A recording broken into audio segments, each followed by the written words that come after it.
delete this. لحظة, I will one last time I will exit Riverside. يعني I close the tab. Let me delete this, whatever it is. It says Jesus. we are live. Are we live? Are live where on YouTube? Yes, we are live on YouTube. We are. Let me check. Okay, we actually are. Oh, hello. Here we are. Finally. Yes. Are we? I see it completely frozen. No, Oh, I can see it I see moving. I myself guess we're frozen. live. In any case, thank you so much for everyone who's joining, who is gonna join. I'm sure because right now we don't have anyone, but we've been having many technical difficulties to get this stream started. This is the third time that we tried. Thankfully, it's finally going out. You know the drill. Please leave a like. Please share this stream. We don't know what's happening. We don't know if there's foul play here. Hopefully not. In any case, we want to start talking about the situation in the Gaza Strip, where Israel has violated the ceasefire dozens of times, killing dozens of Palestinians since it was signed. It's been only 2 weeks, right? Since the ceasefire was signed under U.S. guarantees. Yesterday, Israel accused Hamas of firing directly on its soldiers in the south of the Strip in Rafah. The accounts of what actually happened differ greatly, but nonetheless, the Israeli army has used it as an excuse to.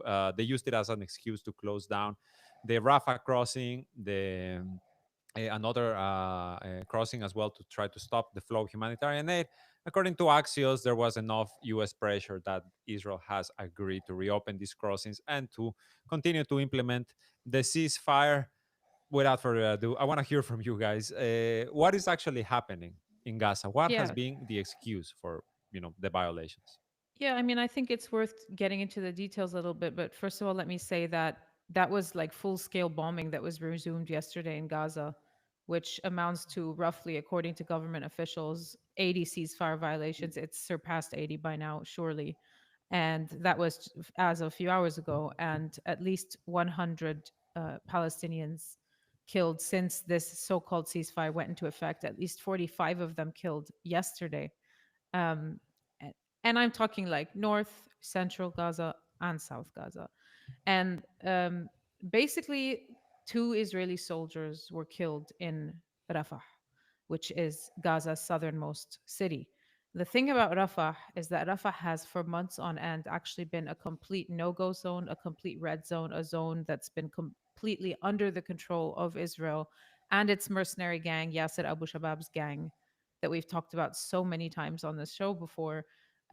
So, what makes it strange that is that we don't have the true story of what happened. You might say, regardless, Israel used it as an excuse, and Israel's been violating nonstop, and now made it seem like they were trying to come up with other excuses before the killing of these two soldiers at Rafah anyway, to do with Hamas wasn't like handing over the bodies of the captives fast enough. The dead bodies, of course, of the Israeli captives, which this has been a slow and I think grueling process because it's not very easy. So Israel's been trying to use this as an excuse anyway before the killing of the soldiers in Rafah. And the thing Let me is cut that, in very quick, Sima, yeah, because this topic with the bodies, I mean, to say it's difficult, it's the understatement of the century. You're talking about 200,000 tons of explosives dropped in Gaza, and then they want Hamas fighters or like just rescue workers, Palestinian rescue workers, to go in with what? With shovels to try to remove the rubble, try to find the bodies under these unprecedented amount of destruction. I mean, Jared Kushner in an interview yesterday said Gaza looks like it's been hit by a nuclear bomb. Completely true. yeah. I mean, so Yeah, Israel preventing the entry of heavy machinery, preventing the entry of experts team. Let me just before I let you guys go on, thank you so much, Yusuf Idris, for your super chat. thank Amazing. you. Thank you so much. Same for Clifford Bostria. Thank you so very much, guys. You do not know how much we appreciate your support here. Let me close parentheses there. So yeah, it's not just about Hamas is not doing enough to find the No. bodies. It's nearly an impossible task that they're being asked to do.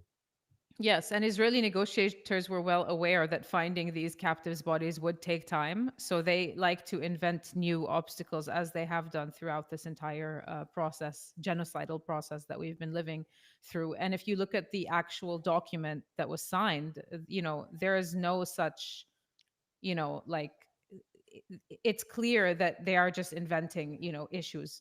And if I'm not mistaken, around 15 or 16 have been handed over. Oh, sorry, 15 or 16 remain, and there are 28 in total. And There's there's another one one that's going to be that should handed over be, today. That's yeah, what they handed said. over today at 8 p.m. Mhm. So the thing about Rafah is the military wing of Hamas came out yesterday and said, like, just to be clear, Hamas didn't deny that its fighters killed these soldiers in Rafah. It said that it's not in contact with its fighters in Rafah and hasn't been since March 2025, which is when Israel last collapsed the ceasefire. So there's a big difference there. So we can speculate that this was a false flag, but there's also the possibility that there are fighters still alive in Rafah in tunnels, and they came out. That is the Israeli narrative, but it's very possible. Because That is two very soldiers possible. did get killed, right? Two Israeli Two soldiers soldiers did. did get killed, and we have so many different scenarios. We have a scenario that you have Hamas fighters who infiltrated Yasser Abu Shabab's gangs, and then it was those guys who are posing as Yasser Abu Shabab's, like, militants who attacked the Israelis. We have another narrative that this was like people who own these private demolition companies, and they've been demolishing remaining houses in Rafah nonstop. This is and what and two of Dropside them, News reported, what Ryan Green yeah, reported. several actually reported this, and Dropsite News was among them. But that their vehicle or their bulldozer passed over an explosive device or unexploded ordnance, because there's, again, those two, we don't know which one is for sure, and that resulted in the killing of these. But the problem with that narrative is that they didn't call them soldiers. They said they were like these private, like, Like contractors. settlers So are driving yeah, bulldozers. they called them they called it a settler bulldozer. And but that's the strange part, is that, whatever the case, it is true that Hamas hasn't been in contact with its fighters in Rafah for months on end. So Hamas doesn't know if they are even dead or alive, let alone targeting. Like, we've seen cases of this, like in South Lebanon. There were fighters during the war that, after the ceasefire had been reached, still didn't know that the war was over until somebody came and told them. Like, they didn't even know that Said Hassan al-Salah had been assassinated, or that Dahia had been bombed that much. Like, when you are cut off, you don't know what's You're in going the on. front lines. You're in the front lines. Yeah, and It's you see difficult. Israeli forces, you will target them. So again, Hamas didn't exactly deny. It could have been a false flag. The point is, just again, like you said, we had, for example, um, there's the according to Ryan Grimm, Dropsite News' Ryan Grimm, U.S. officials knew that the Rafah explosion had nothing to do with Hamas and was caused by this Israeli bulldozer detonating unexploded ordnance. Um, and not a Hamas tunnel attack, which was the Israeli narrative. And that despite knowing this, Netanyahu still blamed Hamas and halted aid and resumed full-fledged airstrikes. And then they only reversed course after Washington, like, confronted them with the facts. And I don't know if I believe this, but the point here is, so they started bombing Gaza crazy, like crazy, and then they announced that they're going to halt aid into Gaza, and they were already not bringing in, like, the needed amounts of aid. Aid was coming in, but it wasn't the needed amounts. And How much to is be it that they clear, approved? Like 300 trucks per day or something like that? 600 per day is the amount that they No, that's should the be amount that's letting in. needed, but I don't know if that's the amount that they are actually, okayed. Because I think No, it's I think it's it less, no? is. Or it is? I Well, don't know. It's between 300 and 600, and it hasn't been okay. more than 200. And the problem is that, like, regardless, this is an excuse. Like, even if Hamas had targeted those soldiers, it wasn't Hamas who ordered it. If their fighters are in Rafah and they have no idea what's going on.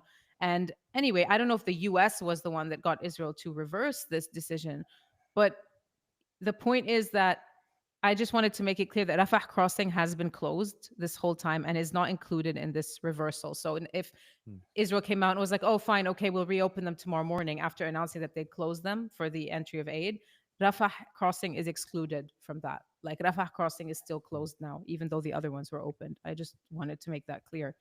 Because Netanyahu had previously announced, like a day earlier, if I'm not mistaken, that he would not open Rafah crossing, and that is still the case.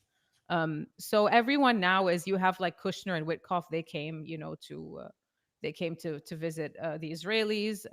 You have a Hamas delegation actually as well, that is in in Cairo today set to meet, with Qatari and Egyptian officials to discuss the continuation of this very fragile ceasefire, which I honestly feel like an absolute clown calling this a ceasefire. Like maybe to call it an agreement, like the agreement, but to say ceasefire, which, literally translates to A halting cessation or of hostilities. a A cessation of cessation. hostilities. It makes no sense, even as journalists, to be calling this a ceasefire. I guess if we say ceasefire agreement, that's a little bit better. I feel like But this is just like the situation that we're living in right now, like in which words have lost all meaning. In particular, words such as like ceasefire, like something that it's as you said, an agreement that is supposed to be a two-sided agreement. Like, okay, if one of your tanks, the Israeli spokeswoman yesterday was saying it was an anti-tank shell that missile, hit, yeah. Mm. yeah, it could have been the ordinance, what reporters on the ground said. It doesn't give you the excuse to break the ceasefire, right? Because you're supposed to be held to such an agreement. You're supposed to be held to guarantees. The guarantees are supposed to come from the U.S., from Qatar, from Egypt, from all of the Gulf nations, uh, essentially all of the nations that got together last week to stroke Donald Trump's ego in Cairo. But Israel knows that they can act with full impunity. And I agree with you, Sim. Unfortunately, we are kind of left to forced in a way to use this terminology that we know doesn't actually apply. And this has been the case in Lebanon as well. In Lebanon, Israel has violated the ceasefire, this unilateral, one-sided ceasefire, thousands of times, killing dozens, if not hundreds, of Lebanese, including destroying, mainly reconstruction equipment. Yeah, over This is 300 the now. name of the game now. Go ahead, Yeah, Karim. Yeah. over 300 people were killed by Israel following the ceasefire in Lebanon, and I think that's what they are trying to do in Gaza. They are trying for them on paper the war ended, but practically they still want to bomb and kill whoever they want, and they will name it on Hamas. The same as what's happening daily, unfortunately, in Lebanon. Mm. They bomb and kill people, and then they will say they were from Hezbollah. And I think not this episode, not the last episode, the one previous to it, we had also pictures, and Sima was here also. That was last Monday. They bombed a family of 4 children and the mother and a car, and they said it was a Hezbollah leader, and eventually Hezbollah they were. family. It was a family riding a car, so I think that's the approach. But also before we started the episode, I read on Israel Hayom. They said that there's an Israeli official who leaked the information that the Americans were very upset of what happened, and they told the Israelis, "You have to tell us before you do anything in Gaza." I don't know if this is feasible or no. And he continues and say to Israel Hayom, unfortunately, we can't do what we are doing in Lebanon, meaning that he doesn't think that the United States will allow Israel to bomb whenever they want in Gaza. Of course, few days and we'll know if this is true or no. Unlike what's happening in Lebanon. So also the official was very happy that they can do whatever they want in Lebanon. Mm. When are talks for phase Yeah. two supposed to start? Well, they're being delayed now. They haven't started yet. Because So it's still phase one. once we know, we'll let you know. like, And Yeah, like and just also just as I a think friendly reminder, very quickly, just let me add, okay. Karim, that Israel in the past two ceasefires that have been implemented in Gaza never allowed for it to get past phase one. They always made sure to violate the terms before phase two in order to continue the genocide. What mm, were you gonna say, Karim? Yeah, I want to also mention something. I think it's very important. Is that till now, after the ceasefire in Gaza, after the agreement, Trump's agreement or Trump's ceasefire plan, uh, uh, correct me if I'm wrong, Sima, Netanyahu was called to the court 3 times. Ah, The yeah, first time he said that he had a meeting with a president, secret the Cypriot president. Cypriot Yeah. president. Then he said that he is not feeling well, and the third time was 2 days ago, hours before he started to bomb Gaza, and then he said to the court that we have an emergency meeting at the cabinet. We are bombing Gaza, and he said he can't come. So The Zach yeah, Morris strategy. it's now. I think now Israel is so predictive. You just have to see when Netanyahu has a hearing at the court, and unfortunately the only way he's like maneuvering the court or like trying not to go there is by bombing countries And anywhere he like did it with yeah Syria, he anywhere did it in with Lebanon. Iran. Yeah, 100%. That's what he is doing, unless he has like an important visit. Unfortunately, that's what's currently happening in the region. People are being killed. Like 2 days ago, they killed 34 Palestinians in like a span of 1 hour because Trump didn't want to go to the war. That's insane what's happening. And of course, Israel doesn't respect anything. But I don't know the meeting that happened in Egypt, all these countries, how can they force or how can they prevent Israel to bomb and kill people? I don't know how this will be implemented. I think there's a combination of so many different reasons, and I think that Netanyahu's corruption trial is one of them. But I just wanted to take a second to think about, because Karim, you said that roughly 300 like 300 Yeah, people, civilians, because actually, yes, whether it's civilians or Hezbollah members, again, as we've brought up It's before, if they're still a not in violation. active combat, they're civilians. So anyway, Yeah, you said 300 people have been killed in Lebanon since the ceasefire, which it's been almost a year now since that ceasefire agreement was signed. And meanwhile, in Gaza, it hasn't even been 2 weeks, and it's 100. So I just wanted to point that out, because that's how much they've cheapened like the blood of our people. the blood of And Palestinians. the crazy thing is, regardless of whether it was Hamas who targeted the soldiers or not, regardless if the thing in Rafah happened or not, they would have found another excuse, and they would have found it within 24 hours. So it's insane. And everyone knows that now. Everyone is very clear on that. They would have made it about the captives' bodies. They could have made it about anything. Well, they They did don't do it even, about the captives' bodies during the first few days of the of ceasefire. course, but they Like, would have taken that to the next level to be yeah. like, we need to resume bombing because ABC. Like they don't even need a false flag. That's why I'm not, that's why I'm hesitant to call things yeah, a false flags. I Not agree. because, They are beyond yeah, that now. They it's can do not whatever they want. because it's not because I think Israel doesn't carry out false flags. It's because I don't think it needs to, at least half the time, if not more. That's it. It's not because I believe everything Israel says, but I Yeah, don't think they certainly. need them anymore. Certainly not in Gaza, certainly not in Lebanon, not in Yemen. They don't need false No, flags. As you said, definitely Sima, not. the lives of the Arab people, of the people of all of this region, has been cheapened to a degree in which we are completely okay with seeing 100 Palestinians killed today, 10 Lebanese killed tomorrow, however many Hmm. Yemenis killed, however many Iranians. At the end of the day, they are the enemies of civilization. This is what the narrative that has been Yeah. pushed. Speaking of Yeah. the bodies, this is a topic I do not want us to skip over, and I know there's many things we need to get into. But last week, the Gaza government media office announced that they are formally accusing Israel of organ theft, of returning the bodies of captives missing, well, with signs of removed corneas, removed kidneys, removed, just in general organ theft. Many of these bodies also showing signs of execution, of summary execution. Some of them had nooses around their neck. Correct me if I'm wrong, but I saw some images as well. Some of them, well, of torture, etc. And honestly, one of this whole thing is incredibly macabre.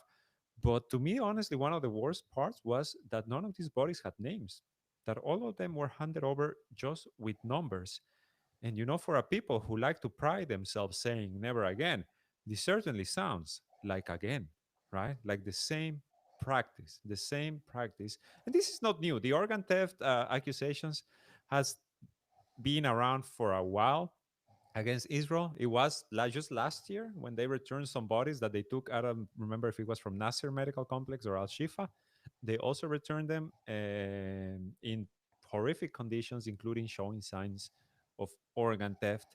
This is something that needs to be spread wider than it is, because it's kind of just like, like the Cradle reports on it, the Electronic Intifada, maybe a couple or more outlets, but then everybody else just mum's the word. Yeah. Thankfully, our news story did well. I mean, that if it counts for something, we're trying to spread this story. I mean, I think you have more people talking about this than you would have had 3 years ago. But I just think In it's general. appalling. It's appalling. And like you said, these bodies don't have names. Like you had in Nasser Medical Complex, you had like literally them displaying images of these brutalized, mutilated bodies for people to try and identify their loved ones that have gone missing. I mean, And imagine that. They're I just mean, sitting there watching a slideshow of these of the images of these children. bodies and trying to Mm. identify, their children, their siblings, their friends, their parents, and going based off of just these images, And it's which just these as are bodies easy. that have been so badly mutilated, and there is just it's like been normalized now, and we are Because supposed it's to. exactly because it's imagine what the reaction would be if this was the Russian military handing over bodies that are missing organs, that are just have numbers, no names, that are showing signs of execution. What if this was it was the Venezuelan government that was doing this? What if it was any government that is? What if it was the Iranians that was doing this? You would have non-stop. I mean, this would be 24 hours, 7 days a week, news cycle, headline after headline. But Israel does it, and it's just it falls on our shoulders. It falls on the shoulders of a few independent journalists, and everybody just acts like it's just another day because, unfortunately, it is. This has been so normalized that it's gives me chills to even think about What how if it was the horrible. Israeli bodies? I mean, What if it was this way? That would be like like all of a sudden they would justify nuclear attack in Gaza. I'm mm, sure everybody would be like, you yeah. need to do this. So Um, I don't know. I mean, we don't know when these kinds of attacks on Gaza are going to resume again, but it feels to me like it's whenever they feel they need it to happen. Because it was like Trump just came out and he was like, oh, it's resumed now, it's back in effect. So whenever they want, they can carry out whatever they want to carry out, and then they'll leak to the media that the US was mad about it so that the US looks like it's enforcing the ceasefire because Trump needs to look good. And then they'll just be like, oh, okay, it's in effect as of now. It's now it starts. Now is the ceasefire. So they'll just murder like keep doing it. dozens Yeah. of people in one day, and then they'll just be like, oh, okay, now it's yeah, it's we're back You now. gotta and remember and that the Nobel Peace Prize is a yearly award. Right. No, and the report that Karim the report that Karim brought up is like it's an interesting perspective, and I think time will show whether they view the so-called ceasefire in Gaza differently than the ceasefire in Lebanon or not. Like, will it be the Lebanon model, or will they not allow Israel? Because it's off to a bad start, to be honest. Like, and they come out Yeah. and they leak to the media that no, the US is saying you can't do in Gaza what you do in Lebanon. Well, it doesn't look that way. It doesn't look that way at all, and it's not that we're surprised. Here I'm not surprised. For me, as far as I'm concerned, if Israel signs on to any deal, it's because they know that they can do whatever they want whenever they want, you know Because yeah, whenever they they know want. it doesn't apply to them. They know that they have, Exactly. they get out of jail free It's a card. complete theater. It's complete theater, and it's complete impunity. And just one more comment on the strikes yesterday. Something significant happened, and I don't know if you know they consider that they will sign on to a ceasefire as long as they can still act the way they need to act and eliminate, quote unquote, the threats that they need to eliminate. Like, for example, if there is an opportunity for them to assassinate a very important resistance leader that they didn't get the opportunity to assassinate prior or failed to assassinate prior, they will do that even during the ceasefire. Like, and the way you can lure people out is by giving this impression of this ceasefire, and then you can kind of track these leaders' movements and then assassinate them. And yesterday, several members, very important members of Hamas's military wing, were assassinated, and one of them is Yahya al-Mabhouh, who is known as Abu al-Abd, who is elite company commander of Hamas's Qassam brigades east of Jabalia camp. He was assassinated yesterday alongside at least 4 or 5 other important resistance members, and this was in the Zuwaida area in central Gaza. And he was a very prominent commander. He led the battles during Jabalia when Jabalia was invaded 3 times by the Israelis. He was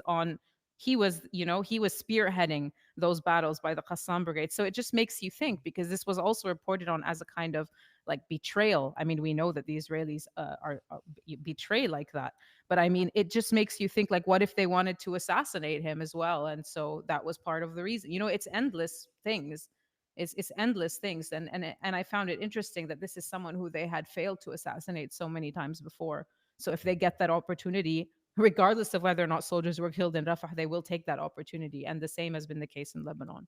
I mean, they bombed Doha in the middle of the day. The Right, the of course. CENTCOM peace base. Karim, do you have any thoughts about any of this? No, I think well said by Simo.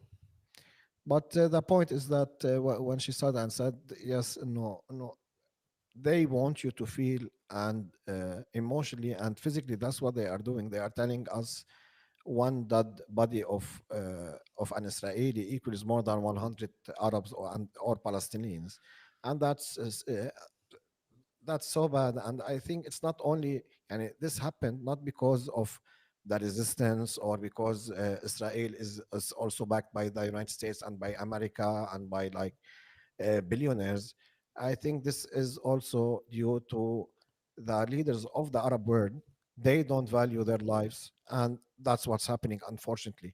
As I said, what happened in Sharm el Sheikh in Egypt, nobody understood what really happened. How will you force the ceasefire? What are the next steps? And now there's another meeting. Will they postpone it? What will happen? They will let us forget about it as they did many times before.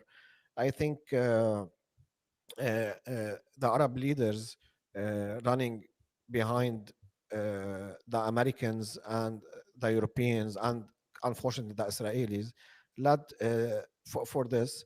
And it's not only the Palestinian blood that is cheap. I think any Arab blood is cheap. As you mentioned, we saw what happened in Qatar. And for instance, let's say within a few years, an incident happened in the waters, and even if there's Saudis, if Israel feels it should kill or like down a Saudi plane or whatever for a small reason, they will do it. And that's not only on the resistance; that's only on the Arab leaders. And we hope this will change soon because until now, unfortunately, we don't see any pressure on Israel, or I don't see what will you يعني enforce Israel to do. يعني if Israel says no, who will enforce Israel? Because also we know that Trump, he doesn't care. Israel first, captives first, that Israelis first, above and beyond everybody. Although we're seeing a very big shift in the American media. Now everybody is talking about APAC. Everybody who voted for Trump is against Trump now only because of his support to Israel. Until now, all what he's doing is supporting the Zionist state. Completely. There's a question here in the chat. Before we move on, I want to hear from you guys. And this is something we've discussed before. I remember Charmaine in particular gave a very long answer about this. It's about the claims that Hamas is a creation of Israel and funded. Where Yeah, is it? I have a question. Many YouTubers are spreading rumors that Hamas was always a Mossad group in Palestine created by Israel. They say it and Yeah. give absolutely no proof. I've heard this so many times, So those especially in of yeah. you comments. who By the way, this is the first time I heard it. I heard it from Sima. The first time I met Really? her, she told me this, and now she can explain more. Yani. well, I Yeah, didn't yeah. tell him that I believed it. I told him that there is this narrative. I think that one of the things that pisses me off the most in my life, and it's not because I think I'm like smarter than anybody else, but people who lack nuance just drive me crazy because everything's like either black or white for them. And this Yeah. has been my worst Good or nightmare. Like evil. since I was a kid, this is why I'd like get into fights with people because they just talk out of their ass. Okay. And there's so many discussions, and I think I've talked about this on the podcast before. So I briefly want to just, I'm not going to give an in-depth. Maybe we could do a video about that later on, and then I'll tell you guys I to think it'd watch be it. a I great think so idea. because we Yeah. can't do it now. But my point is, it's the again, it seems to be either like pro Fatah, anti-Hamas people, or these watermelon people who tend to be the watermelon activists, who tend to be foreigners. No offense to the foreigners watching us. So it's the same people. Let me put them all in one category for you. The same people who call Palestinian detainees hostages, okay? The same people who call every resistance operation in the West Bank a false flag. These are the same people who say that Hamas is Mossad because they recently learned that Netanyahu and other Israeli officials have facilitated funds to Hamas and to Gaza through Qatar, and so somehow that makes them Mossad. And it's like, if you are calling Hamas a Mossad operation just because it's true that Hamas was propped up by Israel to counter the PLO. It's true that they tried to contain Hamas by controlling the money that goes in to Hamas. And to be clear, the money that was going through via Qatar was not the money that was funding them militarily. That is only Iran. Qatar has not funded Hamas militarily. Let's make that clear. So anyway, my point is, you don't you have to study the origins of the Hamas movement, and I mean in the 80s, before its military wing was founded, to understand how Hamas cannot possibly be founded by the Mossad. So if the Israelis tried to prop up Hamas and contain them because they were very unsettled by the diplomatic strides that the PLO was making, that does not bloody mean that Hamas is Mossad. So that's what I'll say for now, because there's so many other details about this. Fiery, Yeah, I fiery mean, that's it. response from Sima. I think you That's covered the it. point exactly. Yeah, I think it. Go ahead, Karim. Go ahead. Also, there's another narrative. It's like part of this narrative. This was created by Arab Gulf countries media. Is that and they want to implement something that Arabs, or if you're a Muslim, you can't resist Israel. Anybody who resists Israel, he's either a false flag, or he made the operation because he worked with the Israelis, or if he's a Persian Iranian. For these countries and for the media of the Gulf, you can't be a resistor fighter. You can't be a freedom fighter. If you're a freedom fighter, they will categorize you. They will check your name, your ethnicity, your country. It depends from where you are. You're either a collaborator, spy. You're either making a play, so Israel will benefit from it. You're either Iranian, or you're either, as they say, yani, you hate Arabs because the Arabs are only UAE and Saudi Arabia. So this is also part of the, I think, Zionist narrative, and of course, the Arab media aided this narrative by creating this mentality that individual or a group of Arabs can't fight Israel because they should not be Arabs. If you fight Israel, you're either Persian or you're either collaborating for future things. So they also implemented this in their heads, and I've personally talked to many people who are against Israel in Lebanon, but when you tell them, for instance, there's people that will resist. You can inflict this to Israel. You can do this to Israel. They will laugh at me. They will tell you, no, these are implementing Iranians' agenda. No, they are being manipulated by Israel, and tomorrow they will kill them and they will enter Lebanon because of that. So unfortunately, it's also somehow working, at least in the Lebanese society or part of the society. They want to portray everybody who is fighting or willing to fight Israel as if he's a collaborator, a spy, an Iranian, an Iranian, or just an insane person who doesn't know how Mm. to live or to act. That's There's a why everything is a false flag, because they don't want to give any agency to anybody, because there's a Palestinians can't resist. They're just victims. very well So put. let's Very well call put. Abdullah Barghouti, who has 67 life sentences, chief bomb maker for Hamas, a hostage. Like Or they're Yahya all just like Sinwar. helpless, helpless victims. And it's impossible. I mean, what do you expect? Of course, they're going to say this about Hamas when they used to say about Hezbollah that Hezbollah guards the Israeli border and that Said Hassan Nasrallah, Allah yirhamu, is working under the table with Israel. Like, what do you expect from people? I Like, heard what do that you so many expect? times. I heard that so many What do times you as well. expect? We can't hear you, Karim. I think your mic is disconnected. I wanted to read a comment very quickly that I think also got to the heart of the issue. Is Sophia? They say they think it's an easier narrative because they won't have to explain that Hamas isn't the evil boogeyman. Exactly what Sima said. This, complete lack of nuance. Karim, are you back? No, your mic's not working. Okay, Alpha. Thank you, Don Zuger. Thank you so much for your super chat. He says Max Blumenthal for President 2028 with the campaign slogan "Get your facts from Max." I mean, Wait, there was another comment about the sound. They were like, "If guys, if you have microphones, why don't you use them?" I mean, I obviously didn't Karim's having understand an that comment. yeah, I know. I mean, if Karim's having an issue, then obviously his mic isn't. He's not What, using his mic Karim? Try right again. now. But I think I'm using my mic. No, you sound fine. I hear myself fine. Karim is all completely off right now. Yeah.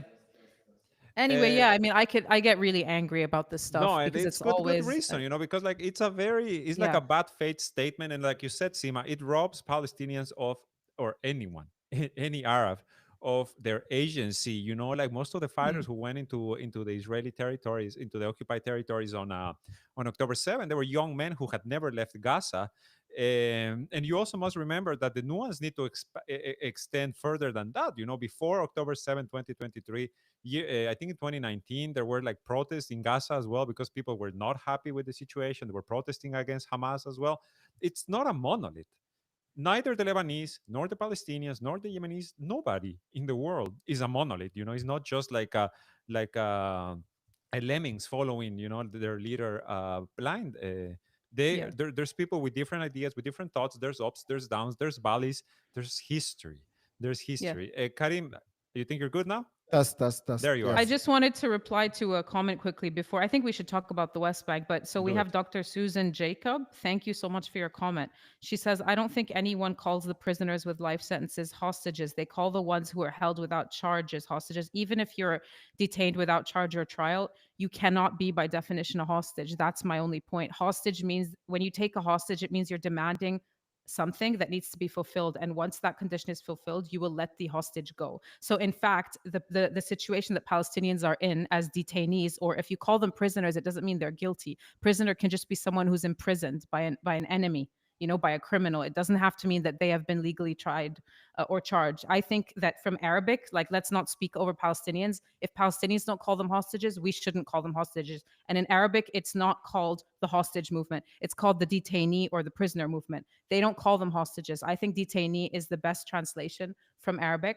And it is, according also legally, it is the most appropriate term. So if people want to call them hostages, okay, but don't attack people who call them prisoners, because again, like, if that was their situation, that they were hostages, their situation would be easier because we would be able to, let's say, pay the ransom to get them out. You can't use the word hostage because technically they're, I know maybe you mean captive, but you cannot say hostage because hostage means that the second you fulfill Israel's condition, Israel will release them. And they don't have that luxury that all you have to do is give them what they want, or all you have to do is pay the ransom. The one situation or similar situations where you could say hostage about, let's say in the occupied West Bank, if they detain the family, if they abduct the family of like a resistance fighter in order to force him to turn himself in, then you could call his family hostages possibly. But you can't just throw these words around, like, and then it's become a trend, and then you see some Palestinian journalists even saying hostages in English. But originally, believe me, they are technically not hostages, and you should not be calling them hostages. But anyway, I want I to just thank wanted to address that. Dr. Thank Susan you for Jacob the English literature. for the Yes. super chat. They say super chat for Sima Seal and reading my comment. Thanks for the detailed explanation. Indeed, we You're have more than Sharmeen welcome. Narwani in the chat. I saw her asking a question. Hello, Sharmeen. Hello, we miss you. Please come back. She says, guys, you think JD Vance is heading to Tel Aviv on Tuesday to give Netanyahu the Zelensky treatment? You I know don't my personally answer think that so. that I Charmian. personally My think so. answer is no. I'm sorry. Do you think, Karim, do you think JD Vance is going to give Netanyahu the quote unquote Zelensky treatment? JD, Trump didn't do it. JD Vance will not do it. يعني. She's gonna Yeah. kill JD, us. JD Vance is يعني, he's part of the big play because he's part of the Americans that hide behind Christianity, and they tell people that they should uh, fight for Israel and donate for Israel because Israel is the Holy Land and it's obliged. We are obliged to do this in the Bible. It's somehow like ISIS in the I Arab mean, world. JD Vance, isn't he a Catholic? I think he's a Catholic. I think so, yeah. But But I mean, I see your point, Karim, that it's kind of like, they're all kind of in the same bag. yeah, You yeah. don't get to, he's Hmm. Peter Thiel's man in the White House, JD Vance. This is not exactly an independent actor. I mean, it would be interesting. Do Like, we? okay, let me play devil's advocate for a moment. Let me play Sharmin Narwani for a moment here, because I personally don't think that that's going to happen. Just because, I feel like we've seen enough from the White House to be like, it doesn't seem like there's any interest here. But for argument's sake, JD Vance has positioned himself as one, or did for a bit at the very least at the beginning of Trump's presidency, as kind of like an anti-war figure, right? Maybe just as an like an America first, right? Like a truly MAGA America first person. So it would make sense, right, that it would be him to be sent to be like to tell Netanyahu what's what. I do not think though that any leader, in particular any Israeli leader, is going to get the Zelensky treatment, because the Zelensky treatment is like a child You know, it's like talking to a child, shutting them down. You sit on your table, you don't know what you're talking about. Um, Hmm. Behave.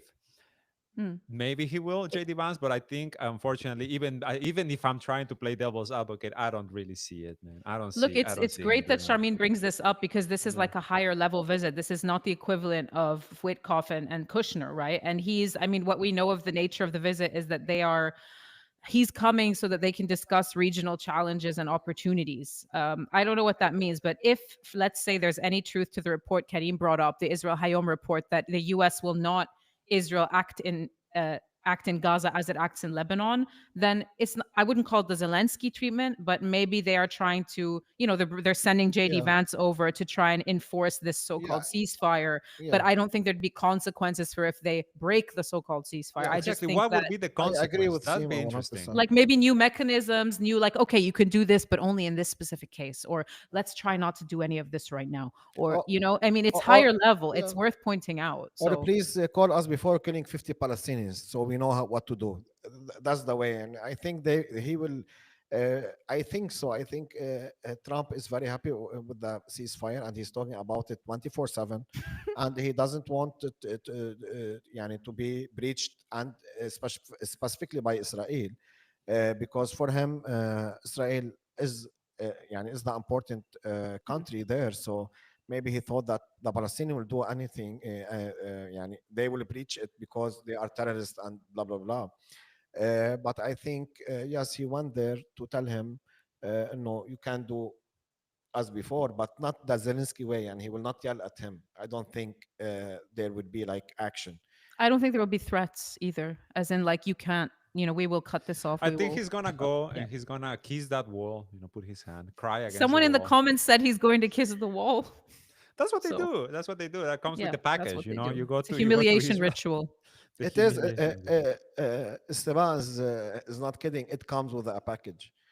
If you're a student in the United States, I want to go visit Israel. There is like uh, many organizations that will take you from the United States to Israel to visit the West Bank for free. Or everything is paid, and then they will ask you to stand next to the wall, and they will take a picture. And they've been doing this, I think, for more than 40 years. Yeah, Mm. it's part of the Let's wait and package, as see. Kelly said. I wonder how often these kinds of breakdowns I are going mean, to I will say happen something. I will say because something. Yesterday, Jared Kushner and Steve Witkoff were on 60 Minutes, and a couple of interesting sound bites. Although I don't put much weight in them because of who they're coming from. Like Jared Kushner says something like, "Israel needs to treat the Palestinians with humanity if they want, I guess, to move forward from this." Steve Witkoff said we were completely caught off guard by the Doha strikes, and he tried to do some damage control about all of that.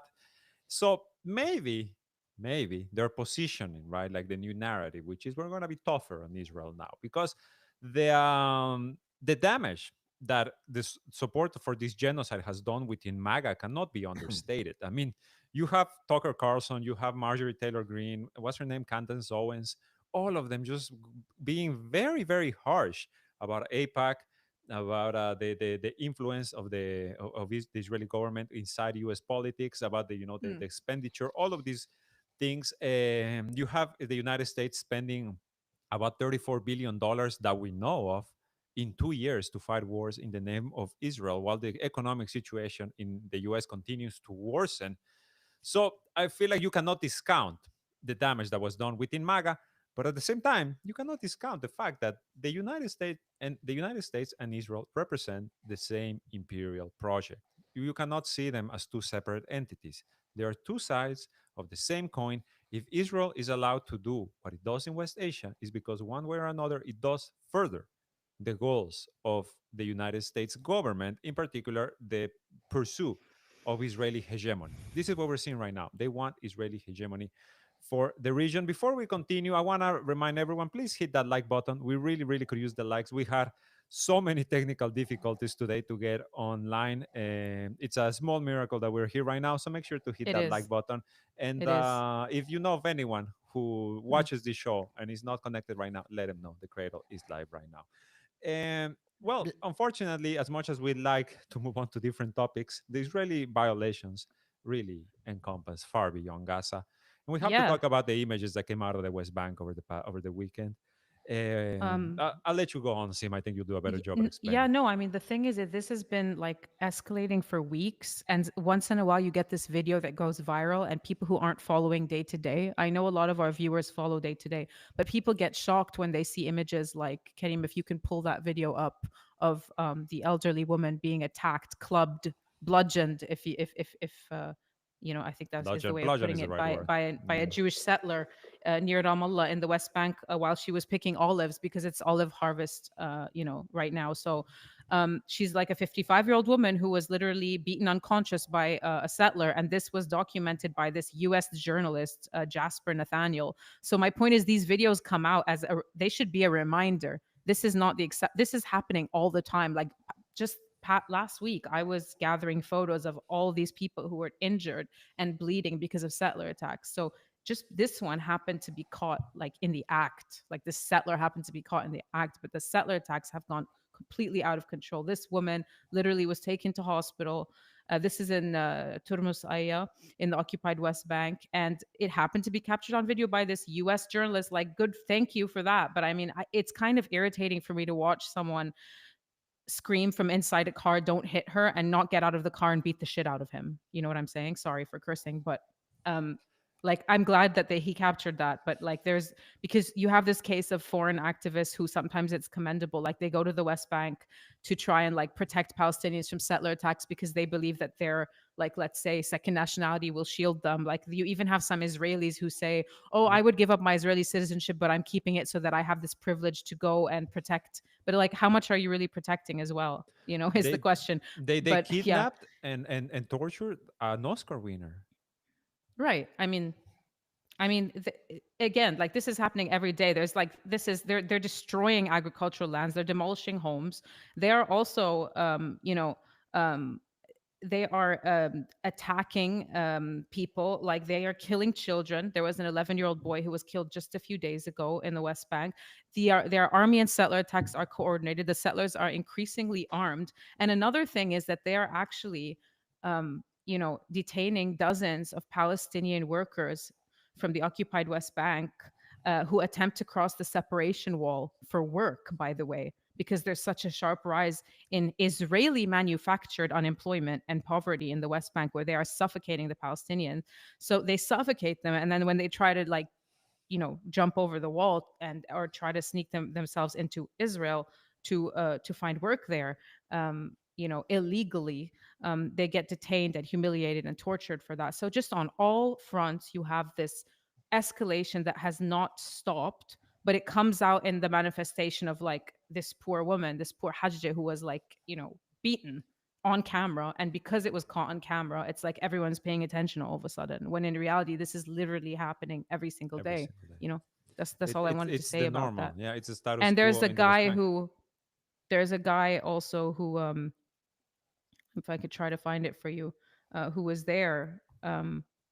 Yeah, Haj Ayman Saleh Abu Alia from the West Bank village of Al Mughayir, who was attacked also yesterday by settlers along with his relatives. He says, "I was beaten by them. They smashed my car, and the occupation army detained me for more than an hour after I tried to reach my land in Turmus Aya. And the settlers assaulted me after the occupation forces detained me.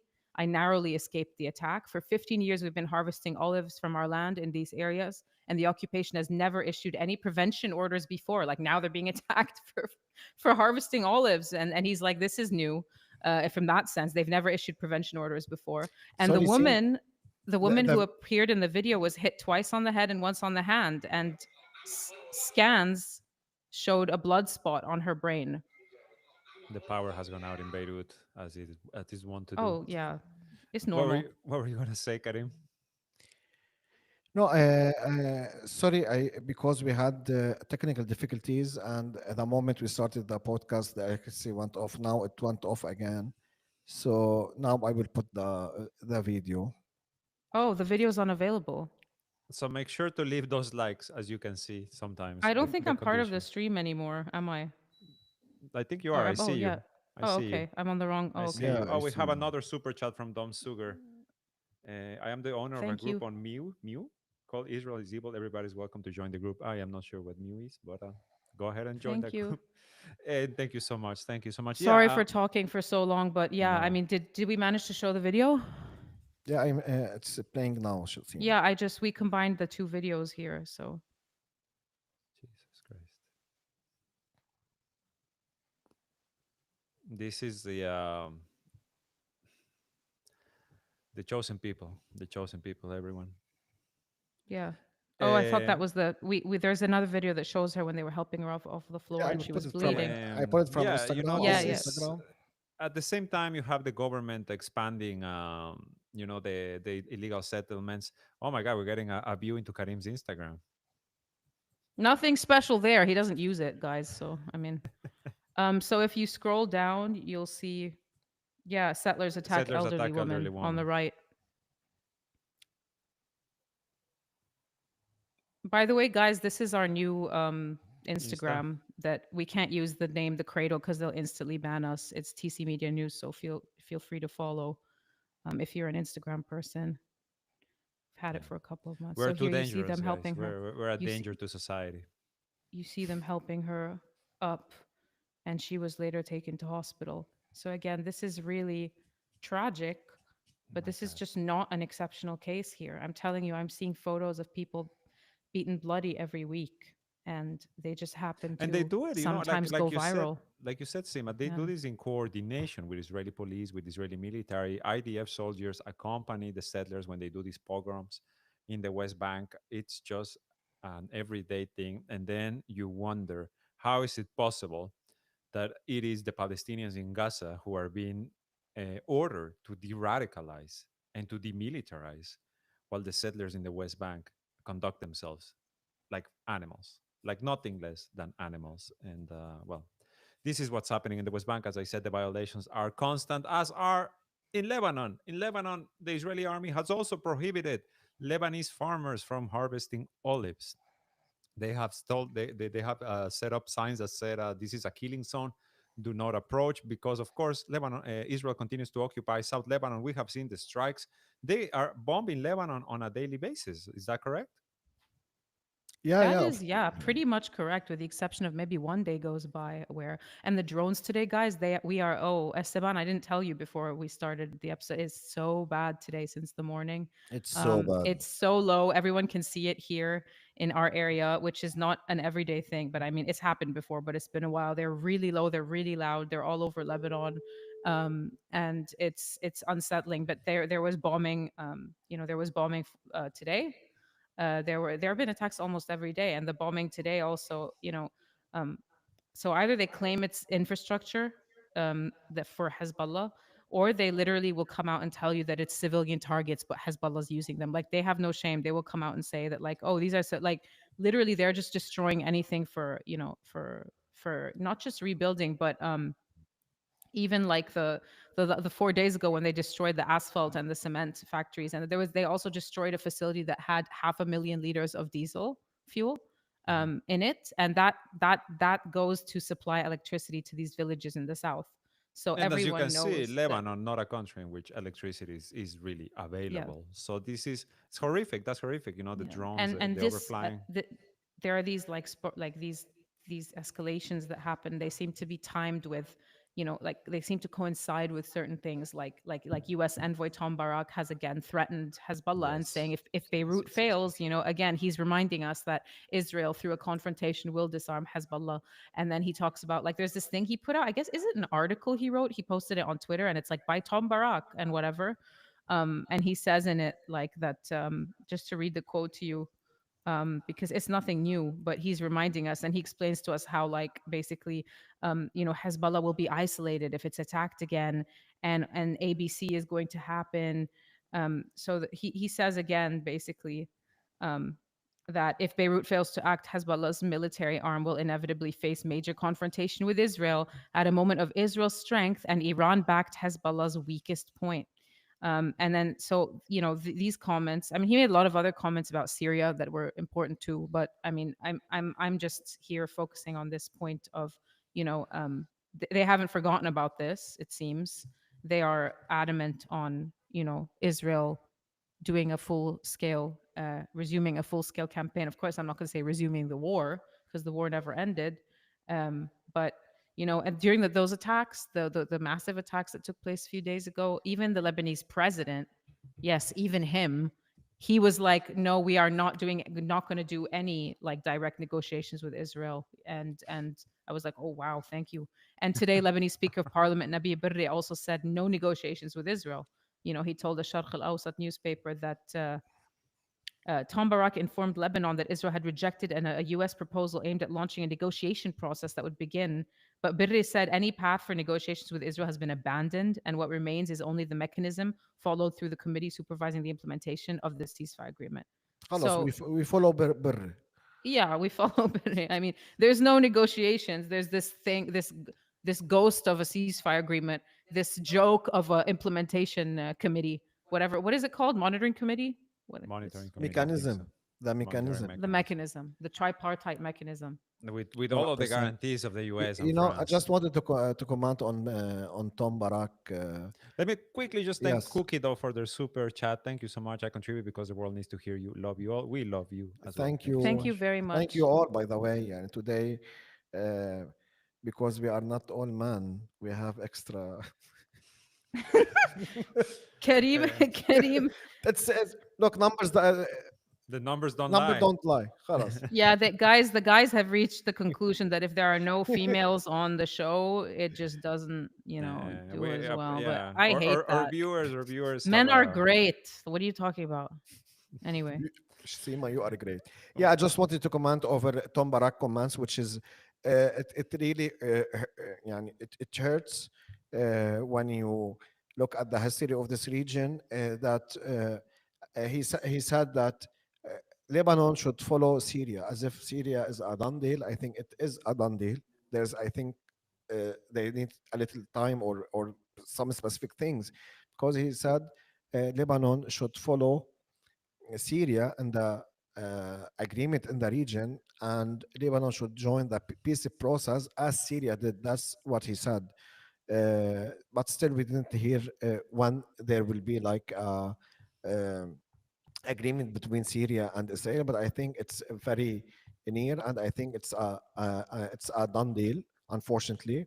And this will create a huge pressure on Hezbollah and on every free Lebanese who is against Israel, because they will tell them Egypt signed, Syria signed, Jordan signed, and Lebanon, which is the weakest, smallest country among them all, still didn't sign an agreement with Israel, and we are the only ones on their borders that they are still want to us to normalize, and this will create a very very huge pressure on, as I said, on any free Lebanese and on Hezbollah.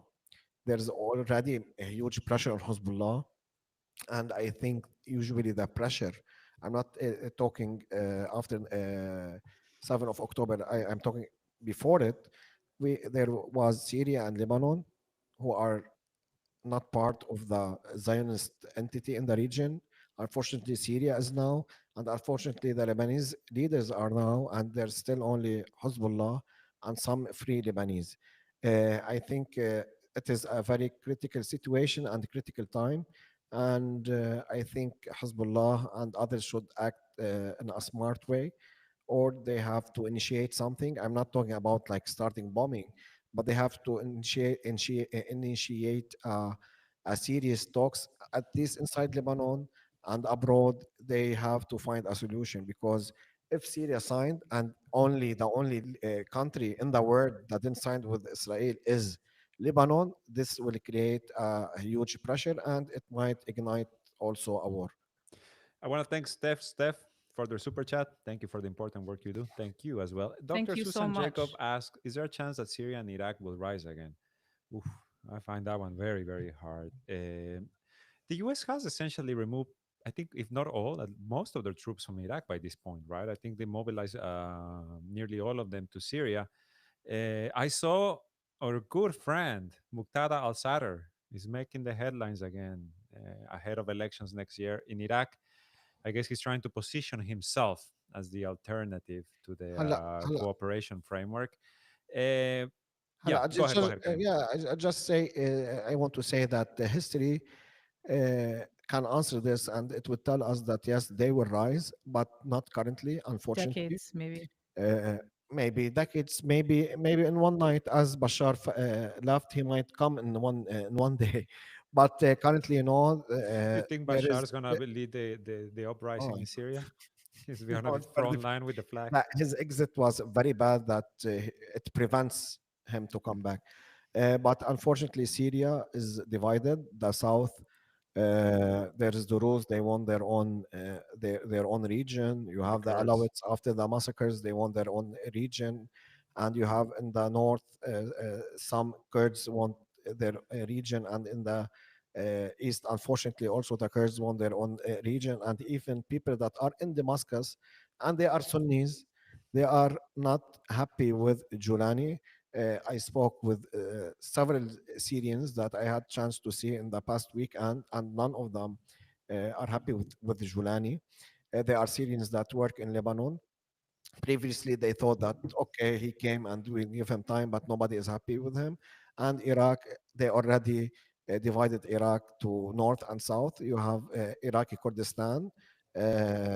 Nobody say that Iraq is divided, but it is divided. And also, nobody say that Iraq is occupied, but Iraq is occupied by the United States since 2003, and they don't have control over their skies, their land. Even the small strip that they have, they don't have control over it unless there is a sovereign, strong country in the Arab world. This will not work. Unfortunately, the only wealthy, strong countries in the Arab world uh, They're are both. allies with the West and with the Israelis and with the Americans, and they are pushing everybody with them, and they are fighting everybody who is thinking to fight The Israel. Zionist. Yani if they just sit on the bench and wait what will happen, we won't blame them. But no, they are in the same trench with the West. Nice Completely. one, Sima. Completely. Yeah, Yes. very nice. Thank Yeah, you. I mean, I think that they can rise again, but not in our, like, maybe in another cycle, like on another, like not in our lifetime per se. I mean, like if you look at Iraq now, then you can see that after everything they did to dismantle Iraq, Iraq wasn't able to rise again like these decades later because it's been set up to just stay weak. And I Yeah, to think be a that failed state. Syria Mm. is the same, you know. And so Yeah, it's the things that Even yeah, if Iraq and Syria are not exactly the same, as in the theaters are a bit different, but I think that if you want to, if you have questions about Syria, you just need to look at Iraq. yeah, 100%. No, Yani, that's how the I things feel, and that they it's do. sad. And Yeah, sorry, I don't. Again, it's not about being pessimistic. It's just about yeah, it's Being a reality. realistic. And despite the occupation of the United States, despite that the Americans they do whatever they want, blah blah blah. Also, they implemented things on Iraq which doesn't allow Iraq to be a sovereign country or to be as before. Yani, for instance, Iraq, all the electricity and the energy in Iraq was from crude oil and from petroleum products. The United States came and they forced the Iraqis to switch everything to natural gas. And Iraq produces oil. Now, Iraq had to shift everything, all their facilities to natural gas, and now they are importing. They are talking of importing natural gas from the United States and other places. Why would you do that? If you are a sovereign country, you can say to the Americans, "Thank you, you occupied us, you killed 1 million Iraqi. At least leave this for us." But no, the Arabs and the Iraqis, okay, okay, sir, and they sign, and now they are in a very big problem. They don't have electricity, they don't have the knowledge to get electricity because all of their facilities were replaced. And what's happening now is that they take electricity from Iran, or they get gas from Iran. And the other thing, this is a very crucial point, and the other thing is that all the money that is sent to Iraq from their oil revenues, they go to a New York-based bank account. The Federal Reserve Bank of New York. Yeah, Yeah. 100%. Mhm. So what's happening is that if Iraq wants to do anything or to pay China or to pay, for instance, even If they want to India, buy a loaf of bread. Yeah, 100%. If they want to buy, for instance, food from India, and Trump is not happy with India, he can block this. And they did it before, and they did more than once. And we have many articles Yes. about it. And for instance, Iraq got electricity or gas from Iran, okay, and then they want to pay Iran, and the talks between Trump and Iran was not that good, and the United States and even on Biden time, they blocked the flow of money from Iraq to Iran, and then Iran had to shut down the electricity of Iraq. And then in the newspapers, what do you hear? That Iran, Iran cuts electricity to yeah, Iraq. 100%. Those evil Iranians, my goodness Yeah, gracious. these are small two examples just about a bank account and just about the energy source in Iraq. And look how the Americans did to Iraq only for these two things. There's, of course, other stuff also. I think, when you look at Iraq, I feel like you see the blueprint for what the U.S. imperial project seeks from a client state, which is, complete submission. This is what they have already implemented in Syria. This is what they seek to implement in Lebanon, and I think, it's They did. working for I the just most want part. to last example. They did also in Lebanon, and was before 7th of October. We wanted to get electricity. First, Iran had an offer. Then Russia had an offer. Then China had an offer. Then suddenly the Americans woke up and they sent their ambassador and they said, "No, don't do anything. We're gonna give you a cheap, We'll give you yeah, electricity. Yeah. electricity from Egypt and from Jordan. Don't worry, don't worry." Okay, and that was 4 years ago. And how Until did now, that as you go? said, as You you had see, we lost electricity three times, and we started the the podcast, and we had to do it again because of the electricity. so I'm yeah, actually those shocked. Like promises. Iraq, I mean, it's very impressive that Iraq hasn't normalized with Israel, considering. I mean, I think because of considering how much of a the client. coordination framework, the No, Ma, PMF. of course I know. I'm just kidding. I'm just kidding. I I also mean, have to know the end game, Sima. Yeah, and what were the guys, end game? someone asked about the Kurds, saying, "Do you think the Kurds could be weaponized at some moment?" I think they've been weaponized over and over again for years on end. Like, I look at how they were weaponized in Iran. Look at how they But split up yes, Iraq and created Iraqi Kurdistan to send its oil to In Israel. Syria as Look at well. how Iraqi Kurdistan is a Mossad hub. In Syria, it was weaponized for years. Maybe now they want to try to, like, control the Kurds because now they're on Shadda's side, right? But I mean, in Syria, they were also weaponized for years. So I don't see that it's this moment that will come where they. I think they always weaponize the Kurds in different ways and have been doing so. If you look at the Kurdish groups that Yeah. receive weapons from the U.S., yeah, but it's the insurgent groups in Iran. If you see, Syria and if the you see Iraqi important question Kurdistan, is I that mean, will they prefer the Kurds or Al Sharia in the future? in Syria, well, Yeah, let's wait and see because there's Turkey now. Turkey's the big boy now in the Turkey picture. So, is the power um, player right now and in the region. And actually, I yeah. wanted to ask you guys this because, well, I want to thank William and Karim also for holding up the podcast last Friday. Also, technical issues. Please make sure to hit that like button. Uh, Shara's visit to Moscow.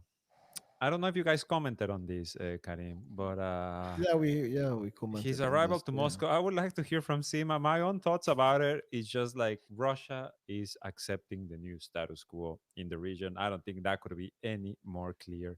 The you know I mean, the yeah, I have my welcoming of own the views head on that. chopper in chief. Mhm. I think and honestly, I would echo exactly what Kabor Kalmasian said, which is like this is the end of Russia's pretensions of trying to like reshape, I guess, the region for their own purposes and their acceptance that Turkey now is the power player. We're okay with that. We're okay with Shara. Interesting that Putin at the same time, claims Zelensky is a non-elected leader, and he hosts the guy who just held elections in which literally no one voted.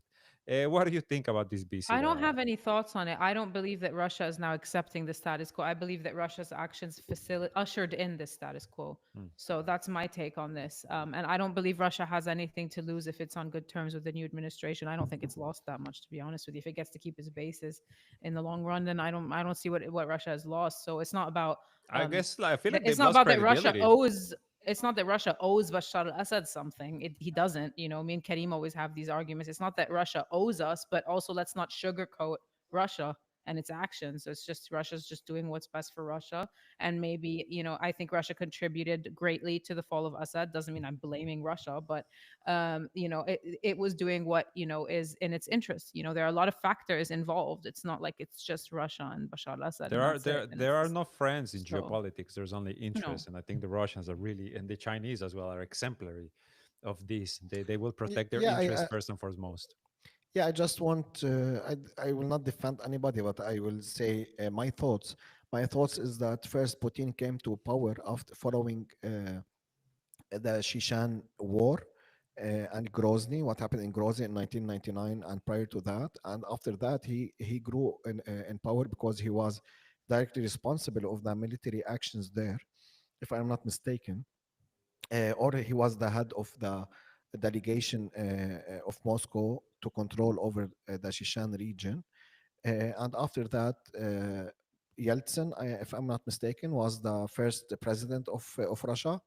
He just after he resigned, he proposed Putin, and Putin is very afraid of the Islamist reach in southern Russia, and I think one of the reasons that he fought in Syria, he doesn't want the West to use the same people that they used in Afghanistan against Russia, to reuse them again from Syria and from Iraq.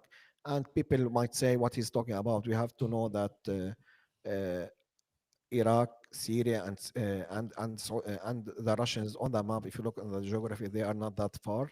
You have only the separation. You have Georgia, which is also not good with Russia, and Azerbaijan, which is also willing to do whatever Israel Sangesur. and yeah, and Turkish wants. So he wants full force over that. I think now currently he accepted him because lets us make relations with these guys better than them coming or sending their guys I think into Russia. But I do agree. Last comment. I do agree that. Russia has been weakened geopolitically and lost some of its integrity in the world after the fall of Bashar al-Assad. I think it's clear that Russia it's okay with Turkey being the big power player, in particular when it comes to Syria. I think they're okay with the Definitely. Sangasur corridor. I think they're okay because we are seeing that the war in Ukraine it feels like it's finally coming to an end. Donald Trump over the weekend essentially sent Zelensky again, with like a child without his meal. He sent him to bed. He told him no Tomahawk missiles, no long range missiles, no escalation. That's a report. Donald Trump also, a president that constantly changes his statements. He says one thing one day, says the next day a different thing the next day. Nonetheless, Lavrov and Marco Rubio had a phone call today. There's reports, the Financial Times reported earlier today that Trump told Zelensky, you need to accept Putin's terms or Ukraine will be destroyed, that the Donbass has already been taken. Russia is friendly with Turkey. They do not mind that Shara he's an agent of Turkey. At the end of the day, they do not mind this. They are okay with it. But unfortunately, at a time in which we have just lived through a live stream genocide, in which we have, as president of Syria, a former Al Qaeda head chopper, member of ISIS, giving speeches at the UN, to see him walk into the Kremlin, well, it leaves more than a bad taste in the mouth. And it kind of starts to show you that this new multipolar world order, while it may be rising, it may not, fit all the signs. It may not be all that is cracked up to be for certain areas of the world, and I will say that this is going to extend also to Latin America, where we're seeing this, the war is coming, Mm. dehumanization is coming. What's happening in Gaza was a preview. I am convinced of that. I do not see a de-escalation. This is also why I feel that if there's ever going to be any pressure against Israel, like what Charmin asked a few minutes ago, is this going to be the Zelensky moment for Netanyahu? It's going to be because Donald Trump is ready to open a new war front, and he cannot. Esteban, before we wrap up, I wanted Go to ahead. get your take on. I just wanted to get your take on what's happening with, and some people in the comments were asking the same question with what's happening with the U.S. and the Colombian president. It's threats of war. It's a threat of war. Donald Trump at this point has already established that Venezuela is going to get attacked. The head of the Marine Corps a couple of days ago was giving a speech in which he said, you got to be ready for the next war and be sure the next war is coming. It's coming very, very soon. It's Venezuela. They are going to attack. They've been killing fishermen in the Caribbean Sea with absolute impunity, calling them narco terrorists. And now Donald Trump is threatening Colombia. Colombia, another leftist government in Latin America, another anti imperialist government, Gustavo Petro in particular, someone who has really taken the flag of the Gaza genocide, more so than Mm. almost every other leader in the world. And also has been denouncing these attacks in the Caribbean, has been denouncing these attempts of war. The United States is acting like a mafia now more than ever. They were always a mafia. They have always been a mafia, but today they really are, just like out in the open saying, you either are with us or you're gonna get war. You're gonna get war. You're gonna get sanctions. You're gonna get tariffs. You're gonna get effed. This no choice for you, and this is what's happening with Colombia as well. This is a war for the control of the Western Hemisphere. Behind it all, behind it all is China. Behind it all is the Belt and Road Initiative. Behind it all is just hegemony. The United States government has accepted that they are no longer the hegemon, that they are no longer the be all end all of geopolitics, of trade, of everything, right? They have accepted that they are just another player in a bigger game. So now this other player is just trying to control as much as the board as they can, be it by force. Well, no, actually, just by force. There's no other option. It's just force. It's just submission. So you're gonna see this continue in Latin America. I feel like what we saw in West Asia with the war on terror is like, same script, just moved to a new region, and it's truly terrifying. And this is also why you are trying to see, Turkey and Israel be positioned as kind of like the guarantors of peace and security for West Asia. In any case, guys, I don't know if you Right. guys have anything to add.